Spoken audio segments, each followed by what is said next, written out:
আসসালামু আলাইকুম, সবাই কেমন আছেন?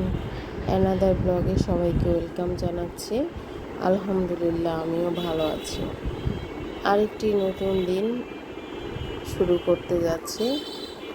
সবাইকে ব্লিডিং হার্টস ফুলের শুভেচ্ছা।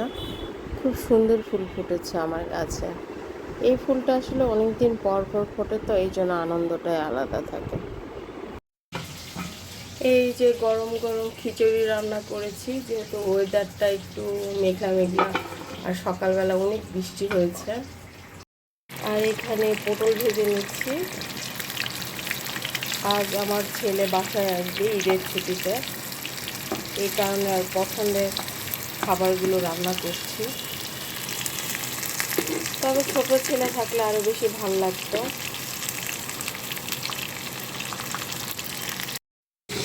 আর এই যে বেগুনও ভেজে নিব তেলে। সব আমার ছেলের পছন্দের খাবার। তবে ছোটো ছেলের জন্য মনটা খুবই খারাপ লাগতেছে। এই জীবনে প্রথম তাকে ছাড়া আমরা ঈদ করবো। এটা আসলে বাবা মার জন্য অনেক কষ্ট। বাবাদের এত বেশি মনে হয় না, তবে মায়েরাই বেশি মনে করে। ধনিয়া আলু ভর্তা আর বাদাম ভর্তা করে রেডি করে নিয়েছি। আমার ছেলে নামতে নামতে অলমোস্ট 5:30 বেজে যাবে। তার মধ্যে ইনশাল্লাহ আমার সব রান্না কমপ্লিট হয়ে যাবে। আর এই যে আমার গান্ডু সোনা কী করছে দেখেন, আর প্রচণ্ড ক্ষুধা পেয়েছে। বাইরে গিয়েছিল, বাইরে থেকে এসে একটু ঘুম পেরে তারপরে ওকে খেতে দিলাম। ও এখন খাচ্ছে পেট ভরে। ওর খাওয়া দেখলে আসলে অনেক বেশি শান্তি লাগে আমার। এই তো মুরগি রান্না করব, আলুগুলো ভেজে নিচ্ছি। আর এই যে মুরগিটা কেটে একদম ধুয়ে পানি ছাড়িয়ে নেওয়া হয়েছে। বেগুন ভাজতে আর পটল ভাজতে অনেকটা সময় লাগছে। আর এখন বাজে 2:20। ইনশাল্লাহ আমার ছেলে আসার আগে রান্না কমপ্লিট হয়ে যাবে।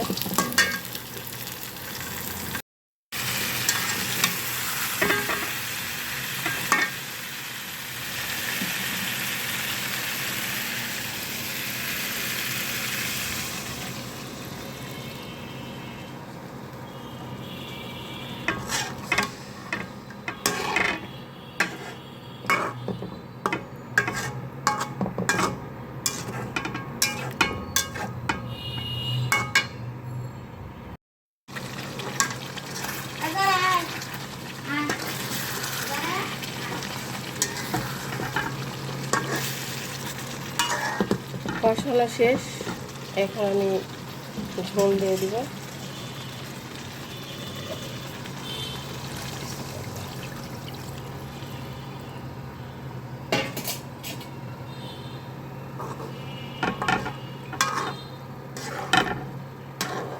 খিচুড়ির সাথে খুব বেশি ঝোল রাখবো না, মাখা মাখা টাইপের।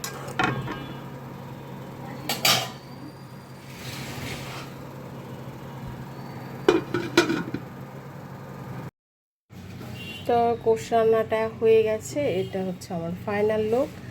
রান্নার শেষে তেলে না জিরে গুঁড়ো দিয়েছি। এই যে সুন্দর একটা ক্যারামেল পুডিং বানিয়েছি, এটা কিন্তু আমি ডিম আর দুধ দিয়ে বানাই নাই। এটা আমি বানিয়েছি সাবুদানা দিয়ে। সাবুদানা, দুধ আর আগার আগার পাউডার দিয়ে সুন্দর ক্যারামেল পুডিংটা গতকাল রাতে আমি বানিয়ে রেখেছিলাম, ঠান্ডা করে দেন ফ্রিজে রেখে দিয়েছিলাম। এখন বের করা মাত্রই কি আর কাটবো, কাটতে কাটতে একদম খাওয়া আরম্ভ করে দিয়েছে। এত বেশি মজার ছিল এই পুডিংটা। অবশ্যই একদিন আপনাদের সাথে শেয়ার করব। তো আজ আমি আমার ছেলের পছন্দের সব রান্নাগুলো করার চেষ্টা করেছি। তারপরও আসলে জানি না কতটুকু আমার ছেলের জন্য করতে পেরেছি। তো ঠিক আছে, সবাই ভালো থাকবেন। আজকের মতো এখানে বিদায় নিয়ে নিচ্ছি। আল্লাহ হাফেজ, আসসালামু আলাইকুম।